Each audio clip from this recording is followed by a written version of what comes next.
Iran 15,000 kilometre दूर तक मार करने वाली मिसाइल बनाने की तैयारी कर रहा है। और यह तैयारी इसलिए की जा रही है क्योंकि अमेरिका के जो आम लोग हैं, जो मिडिल ईस्ट से काफी दूर बैठे हुए हैं, उनको बम धमाकों का एहसास कराया जा सके। आप सभी लोग जानते हैं कि ईरान के पास किस तरह की मिसाइलें हैं।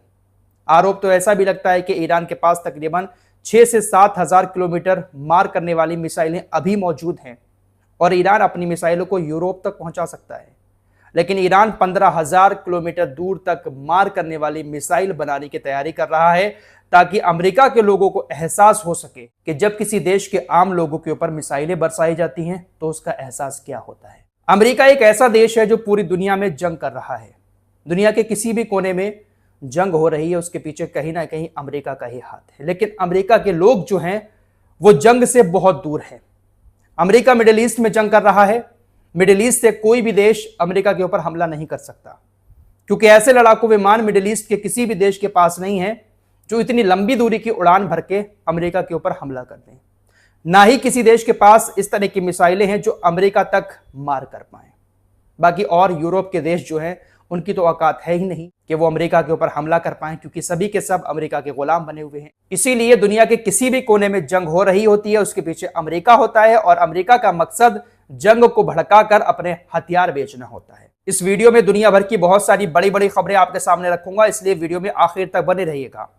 ईरान के एक सीनियर धर्म गुरु हैं जिनका नाम है अब्दुल नाबी मुसावी फर्ट। इन्होंने कहा कि ईरान अपनी मिसाइल मारक क्षमता को तकरीबन 15,000 किलोमीटर, तकरीबन 9,300 मील तक बढ़ाने की तैयारी कर रहा है, जिससे अमेरिका के अंदरूनी इलाकों तक मार की जा सकेगी। ये कहते हैं कि हम खुद को इस तरह तैयार कर रहे हैं ताकि अमेरिकी जनता भी मिसाइलों के हमले का दर्द महसूस कर सके और समझ सके कि खून खराबे और तबाही का मतलब क्या होता है। इन्होंने जो बात बोली है, हो सकता है कि इनकी बातों को बहुत सारे लोग हल्के में लें, इनकी बात लोगों को हजम ना हो कि 15,000 किलोमीटर मार करने वाली कोई कैसे मिसाइल बना सकता है, ईरान अपनी मिसाइल को अमेरिका तक कैसे पहुंचा सकता है।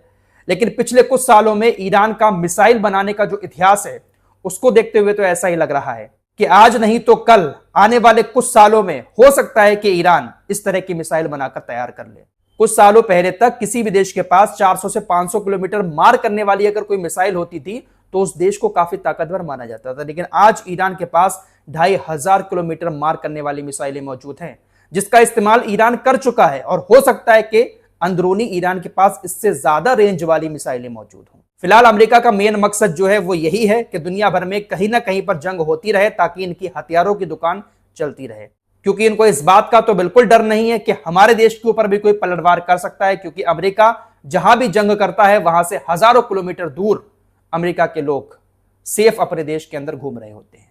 फिलहाल आगे बढ़ते हैं। मिडिल ईस्ट में एक नई जंग शुरू हो चुकी है। पिछली रिपोर्ट में आपको बता चुका हूं, यमन अब यमन के ऊपर ही हमले कर रहा है। वहां से एक बड़ा अपडेट आ रहा है। साथ ही साथ सऊदी अरब, पाकिस्तान और तुर्की ने जो संगठन बनाया है उसको लेकर अब ईरान ने क्या कहा है वो भी आपको बताऊंगा। कुछ और खबरें हैं। मुश्तबा खामनेई को लेकर एक बड़ी खबर इजराइल की तरफ से चलाई जा रही है कि किसी भी वक्त उनकी मौत की खबर आ सकती है। इन तमाम खबरों को डिटेल से आपके सामने बताएंगे, लेकिन पहले अमेरिका के हथियारों की दुकान की बात और कर लेते हैं। बड़ी खबर आ रही है कि अमेरिका ने तकरीबन 5,250 पैट्रियट मिसाइलें बेचने की मंजूरी दे दी है और ये मिसाइलें अमेरिका बहरीन, कुवैत, कतर और यूएई को देगा। 5,250 पैट्रियट डिफेंस मिसाइल।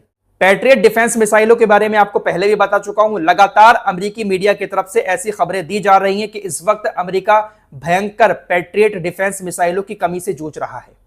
अमेरिका ने सिर्फ एक महीने के अंदर ही 1,000 से ज्यादा डिफेंस मिसाइलें, पैट्रियट डिफेंस मिसाइलें ईरान के साथ जंग में खत्म कर दी।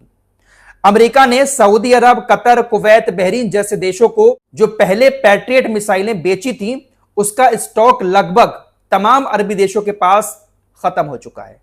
किसी देश की 80% मिसाइलें खत्म हो गई हैं, किसी देश की 90%, 10, 15, 20% ही स्टॉक पैट्रियट मिसाइलों का तमाम अरबी देशों के पास बचा है।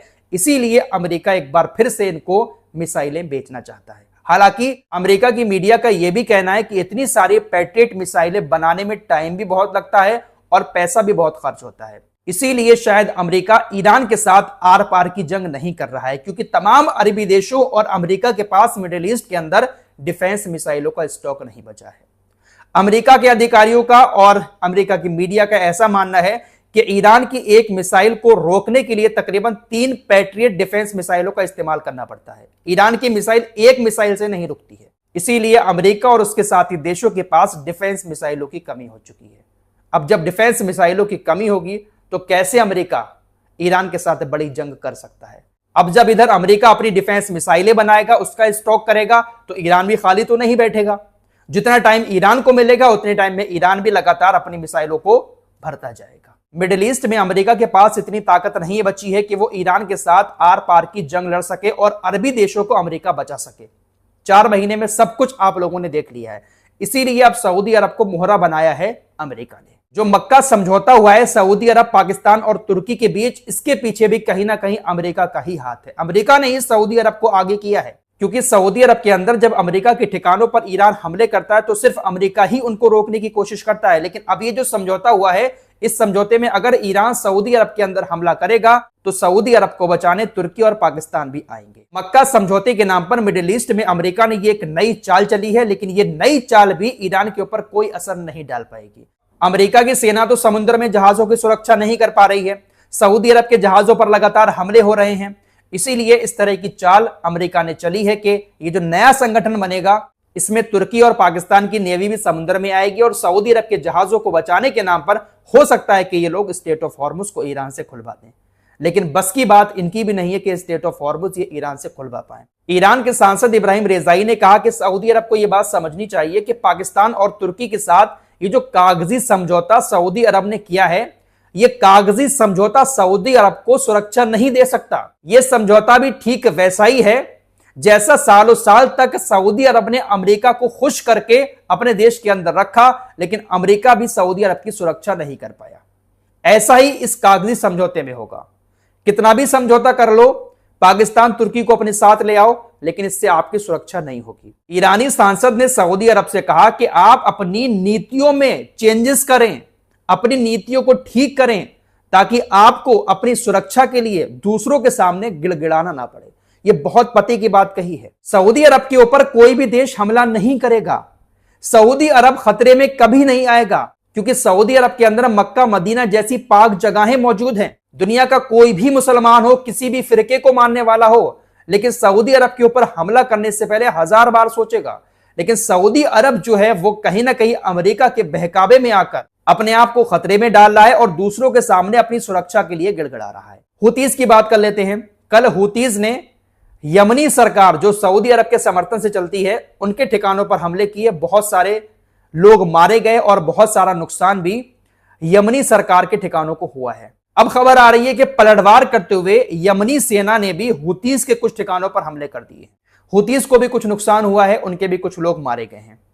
तो यमन अब यमन से ही लड़ रहा है। यमनी सरकार के सेना के प्रमुख ने कहा है कि हुतीज हमारे ऊपर धोखे से हमला कर रहे हैं, धोखे से हमला करने की वजह से हमारे लोग मारे गए हैं। अगर आगे भी इन्होंने धोखे से हमारे ऊपर हमले करना जारी रखे तो हम भी इनके ठिकानों पर हमले करेंगे।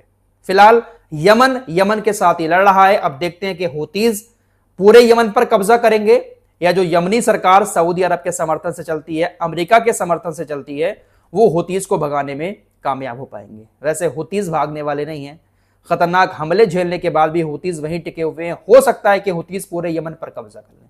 अगर पूरे यमन पर कब्जा हो जाता है, और ये कोई बड़ी बात नहीं है मिडिल ईस्ट के अंदर, सीरिया पर कब्जा हो गया, अफगानिस्तान में कब्जा हो गया तालिबान का, हो सकता है कि हुतीज भी यमन पर कब्जा कर लें। अगर कब्जा हो जाता है तो सऊदी अरब की मुश्किलें और ज्यादा बढ़ सकती हैं। फिलहाल हालात काफी बिगड़े हुए हैं। मुश्तबा खामनेई की बात कर लेते हैं। मोसाद की तरफ से, इजराइल के कुछ नेताओं की तरफ से, इजरायली मीडिया की तरफ से ऐसी खबरें चलाई जा रही हैं कि मुश्तबा खामनेई बहुत बुरी तरह से बीमार हैं और हो सकता है कि किसी भी वक्त उनकी मौत की खबर आ जाए। मुश्तबा खामनेई इस वक्त हॉस्पिटल में है और उनका इलाज चल रहा है, गंभीर हालत है, किसी भी वक्त मौत की खबर आ सकती है। दरअसल अभी तक ईरान की तरफ से इस बारे में कोई भी जानकारी नहीं दी गई है। 3 दिन पहले ईरान के राष्ट्रपति मसूद की तरफ से एक स्टेटमेंट आया था कि मुश्तबा खामनेई से बात करना इस वक्त बहुत मुश्किल है, डायरेक्ट उनसे बात कर पाना बहुत मुश्किल हो रहा है। इनके इसी बयान के बाद इस तरह के कयास लगाए जाने लगे, इस तरह की खबरें फैलाई जाने लगी कि मुश्तबा खामनेई बीमार हैं, हॉस्पिटल में हैं और किसी भी वक्त मौत की खबर आ सकती है। ईरान के पूर्व सुप्रीम लीडर अली खामनेई की मौत के बाद से अभी तक उनकी तरफ से एक भी स्टेटमेंट नहीं आया है, दुनिया ने उनकी आवाज़ भी नहीं सुनी है। हालांकि इजराइल खुशी मना रहा है, इजरायली मीडिया पर खुशी का माहौल है कि किसी भी वक्त उनकी मौत की खबर आ सकती है। चलिए, अगर वो बीमार भी हैं, उनकी मौत की खबर आ भी जाती है, अगर उनकी मौत हो जाती है तो क्या ईरान ये जंग हार जाएगा?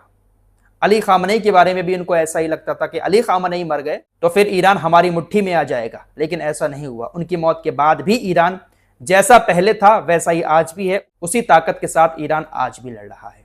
अगर मुश्तबा खामनेई की भी मौत हो जाती है तो शायद ईरान के ऊपर कोई फर्क नहीं पड़ेगा, क्योंकि एक नया लीडर पहले ही ईरान तैयार कर चुका होगा।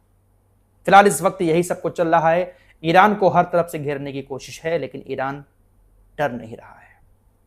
इस रिपोर्ट में इतना ही। कुछ और खबरों के साथ फिर हाजिर होंगे। अपना ख्याल रखिएगा। अल्लाह हाफिज।